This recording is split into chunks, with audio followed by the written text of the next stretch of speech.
the subway last night. As always, all of these will be linked below.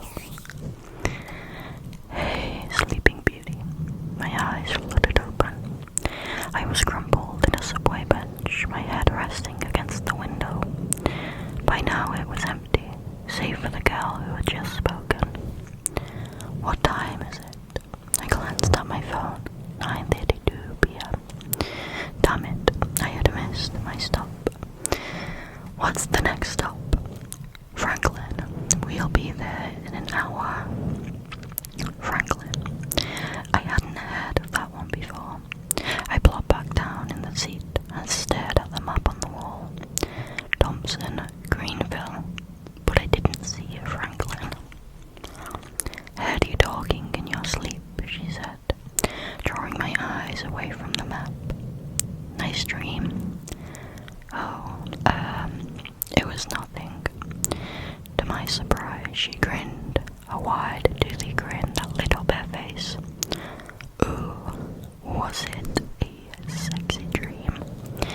The heat rose to my face. No, it's weird telling you my dream. You're a stranger. True, but I don't have to be. She smiled at me, one finger twirling a lock of her black hair. I'm Angela. My heart fluttered. Mike. So Mike. The subway flickered. The subway lurched, and then the lights flickered, sputtered, and then went out. Angela, I said. Silence. A few lights had passed the windows, flashing the car in an eerie green. I could see the faint outlines of the benches, the poles, the windows, and a large black shadow where Angela was sitting. Angela, I said, my voice shaking. And beside it, something metal, gleaming in the low light. Thump. I felt the air shift as if something walked right by me. And then, a cold, bony hand on my shoulder. Get off me, I screamed. Click. The lights flicked back on. Angela stood next to me, her hand on my shoulder. Did I scare you? She said, breaking into laughter. Oh, of course not. You just startled me, that's all. Right. I startled you, she said, sniggering. Of course. I crossed my arms, but I couldn't stay mad at her. That pretty black hair, that infectious laugh. The subway lurched upwards. The black outside faded into the purple of the night. Pines lined the track, their branches swaying in our wake. A small sign read, entering Hambledon County. I've never taken the subway this far, I said. Of course not. You city slickers never go out into the suburbs. Aren't you from the city too? I asked. Of course not. No, I'm just visiting. My heart sank. Visiting? For how long? She laughed, a warm, tinkling laugh that filled the entire car. Don't worry, we'll see enough of each other. What? We've still got almost an hour stuck here. Oh right, I laughed uneasily. How much longer do we have? I slipped the phone out of my pocket and turned it on. 9:32 p.m. Oh, weird. So Mike, tell me about yourself, she said, as the subway dipped back underground.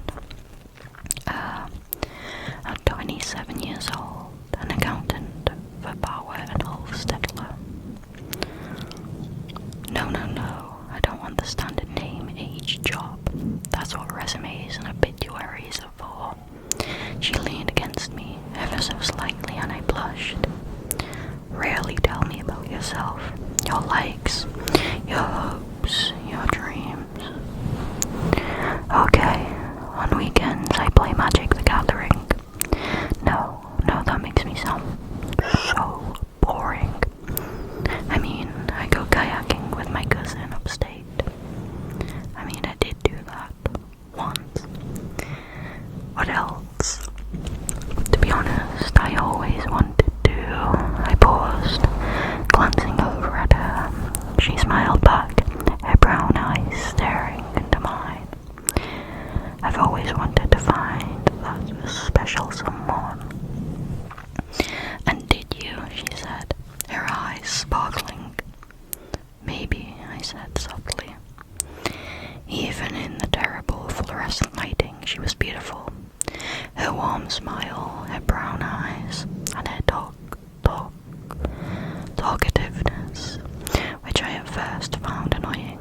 was actually quite fun.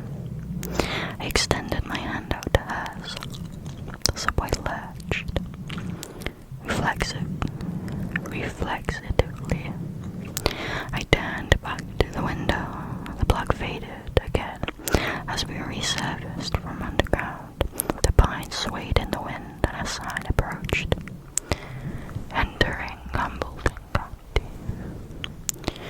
Wait, we've already seen that sign, I said, yanking my hand away. Are you sure? My heart began to pound. I'm positive. I stood up, my knees shaking. Are we just going in circles? But I had not felt the subway turn, not even once. Mike, Angela said, rushing over to me. I swatted her away and ran to the windows. And that falling pine, I remember it too. The windows rattled under my fists. Calm down, she yelled. I backed away. You're in on this, I yelled, so loud that the car shook, making small talk, keeping me distracted. To think I was falling for you. Your eyes clouded with tears. Mike, please, she said, in a voice barely above a whisper. Where are you taking me? I yelled. I stared out the window, cupping my hands against the glass. Where in the hell? I stopped. The scenery of the trees, the moon, the sky. There was something terribly wrong. I squinted, and my blood ran cold. They had no detail. The moon was just a white circle. All the craters were gone. The pine trees were just rough silhouettes. Angela, where are we going? I cried. My voice was softer now, stripped of its anger and replaced with a gnawing fear. But her hands were already on my shoulders. I could feel her warmth, her calm permeating her body. She snuggled her head against me and whispered, I'm taking you home. What are you talking about? But then I remembered. 9:32 p.m. Bang! A crushing pain in my chest. There was a terrible accident, she said, looking into my eyes. Such warm, beautiful brown eyes. I blinked, and for a second I saw the black shadow in her place, holding a sight. No, I yelled, tearing myself away from her. Mike, please, it's not your decision. I turned to the door. I took a deep breath. Shaking, I ran forward, ramming myself into it as hard as I could. Crack. I was flying, falling out in the cold air. Thump. My eyes flew open. The air stung my lungs. He's alive. A flurry of sound, sirens, yells, and screams. A rush of motion as paramedics hoisted me onto a stretcher, asked me in my name. As I was wheeled into the ambulance, I saw her out of the corner of my eye. A dog-haired girl standing in the crowd, watching me. That one was really good. I did really like that one. That was pretty cool.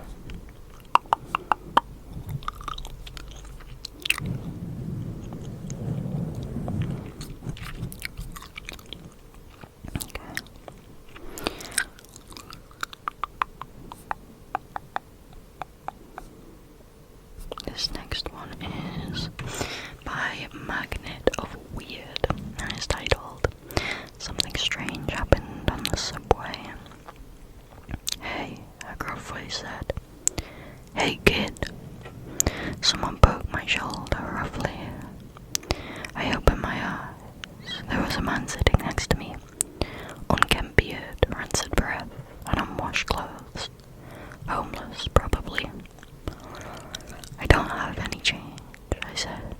He wasn't the first homeless person I'd seen on the subway, but he was the first to sit so close to me. Probably high, I thought.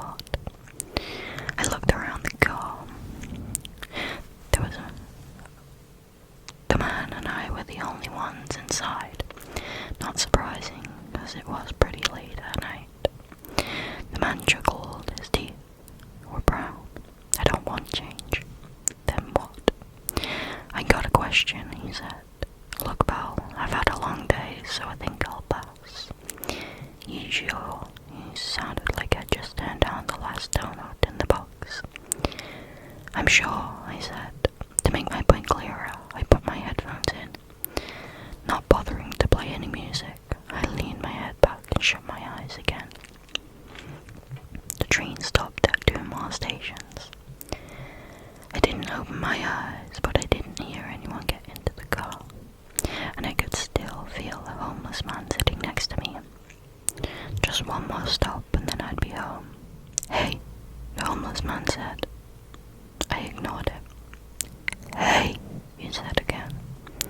I sighed and pulled out one of my earphones.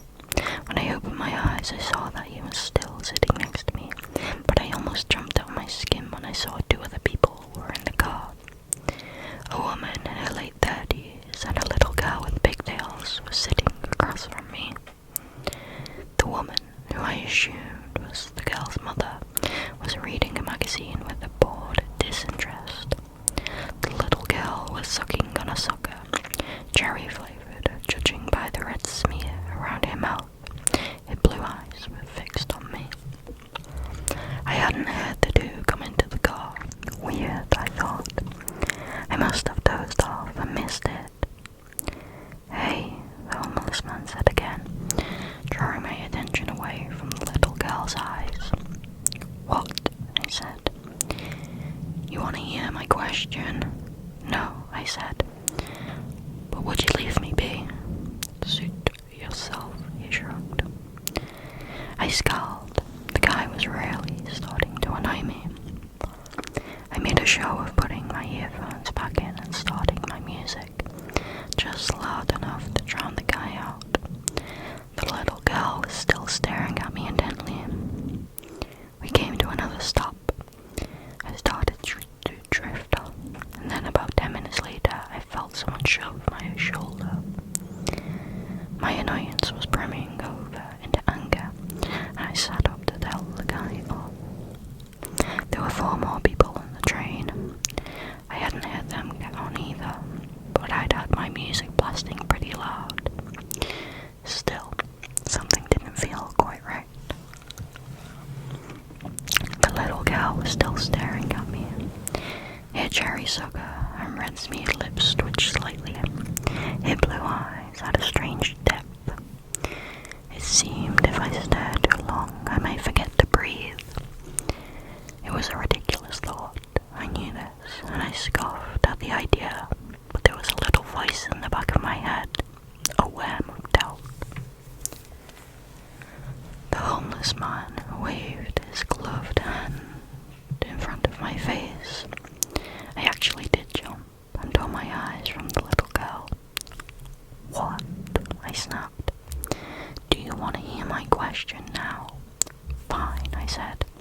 What is your question? The man bared his rotten teeth in a grin and leaned in and said in a conspirator's whisper, Do you believe in monsters? Do I what? I said. No, of course I don't. Are you high? The man chuckled. Oh no, a skeptic. His breath really was terrible. Look, I'm not really in the mood to talk, so you don't believe in monsters? The man cut me off. What about ghosts, ghouls, angels and demons? God himself. He lowered his voice. The devil. Do you have a point? I asked. I wasn't about to talk about my spirituality or lack thereof to a hobo who was, in all probability, dripping on angel dust. The thing about monsters, he said, ignoring me, is that they're nearly perfect hunters. I mean, ghosts are stuck to one place. Ghouls hunt alone.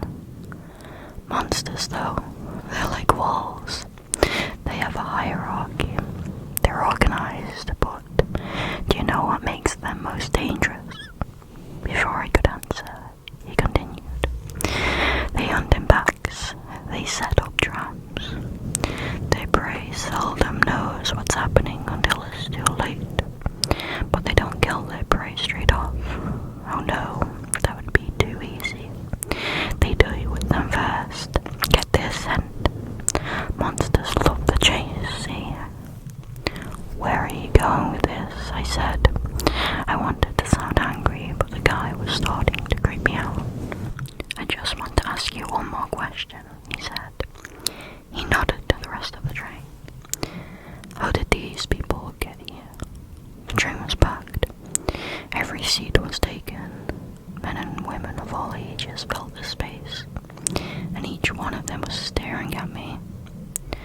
The little girl with the pigtails and the red smeared lips still had her blue eyes fixed on me. The sucker she held in her mouth made her cheek bulge on one side. The train was slowing down, arriving at my stop. How? The word left my lips in a breath. The train came to a stop and the doors slid open. I felt the need to run, to push through the staring strangers and sprint home. Instead, I stood and calmly made my way to the door. As I walked past the little girl with the pigtails and red smeared lips, she pulled out her sucker and smiled at me. The sucker was blue. I wanted to smile back, but instead pushed through to the exit. I stepped out into the night air and sighed in relief as I watched the doors of the train slide shut. I watched as the train slid away on the tracks, eventually swallowed by the darkness of the night. I turned and walked home. The whole way I thought about the train ride. How did those people get on the train? Who was the homeless man? And the little girl, had I imagined it? Or did idiot seem like a little too pointed? I was ready to shake it all off. I was ready for my bed. I took the elevator up to my floor and tiredly made my way down the hall to my apartment. Once the door was in sight, I noticed something strange. There was a piece of paper taped to the wood of the door.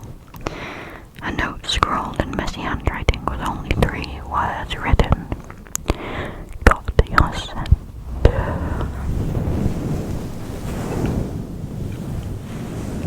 I like that one. I think that one's really good. Someone said it would make a good short story, like a short film, and I agree. I think it would. Okay, this is the last one for tonight. It's by _, and it's titled Last Stop. Happy birthday to you. The crowd finished singing and I blew out the candles that spelled out 50. No one asked what my wish was. I think we all knew. We all only had one wish these days, to get off the damn train. A short while later, the cake was divided into pieces and divided among the crowd.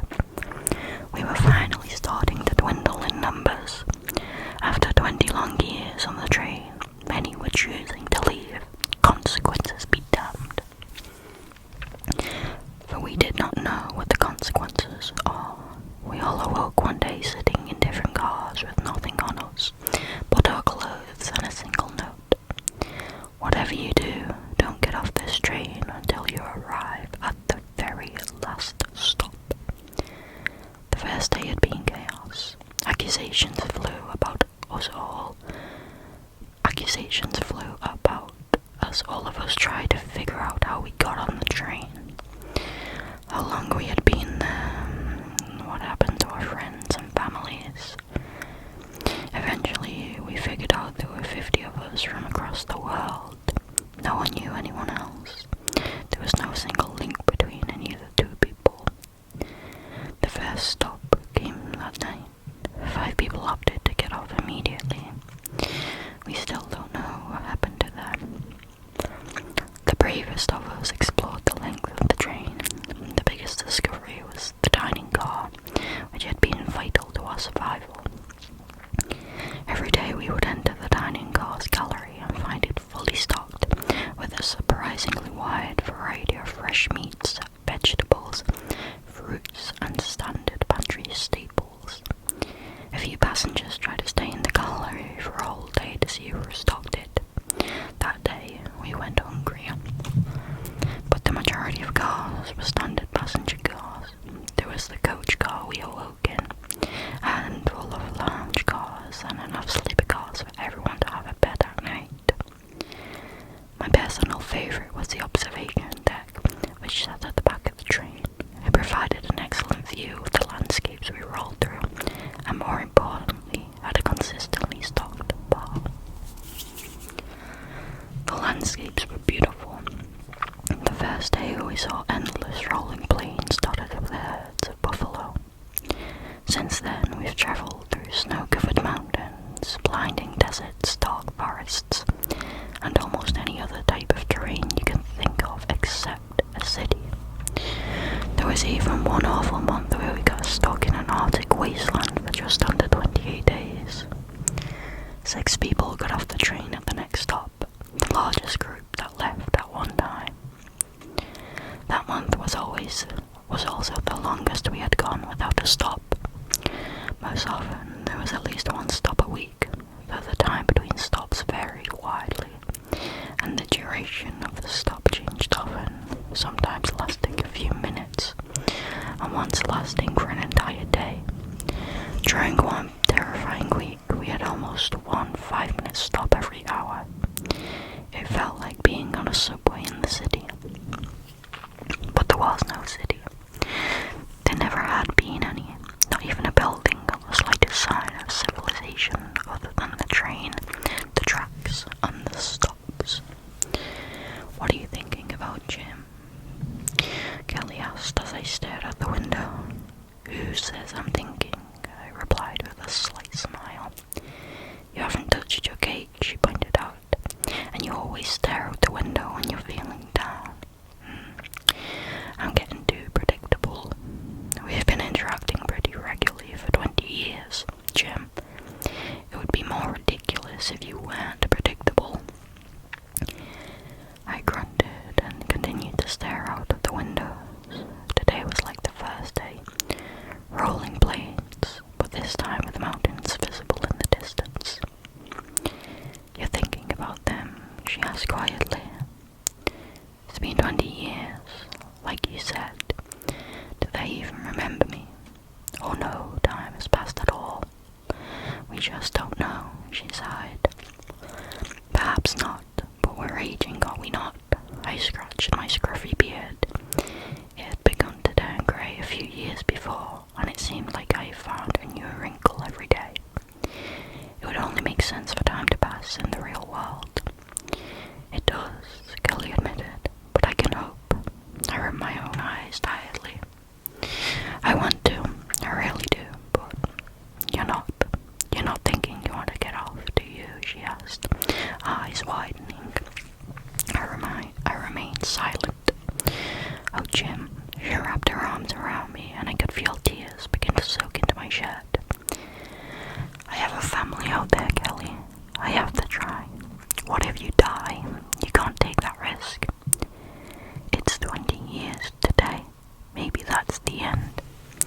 She sniffled. Maybe. I could tell she didn't believe me. What if there's no stop?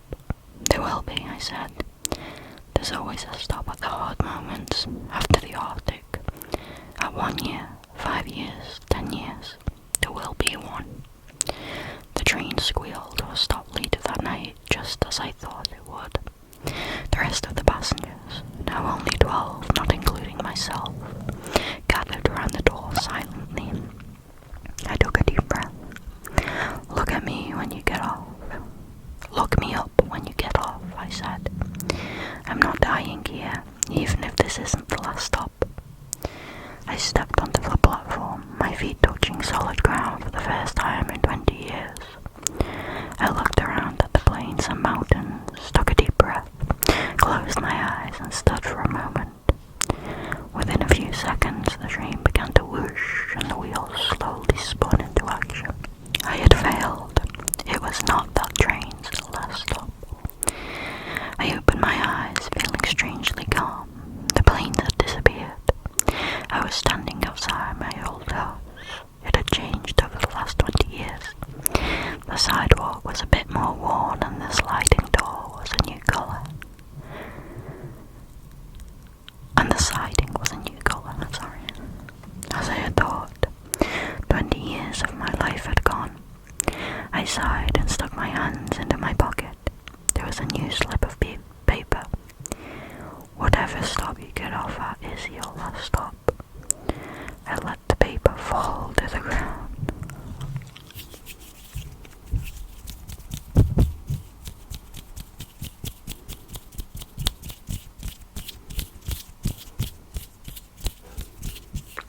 That's really, kind of sad, actually. I enjoyed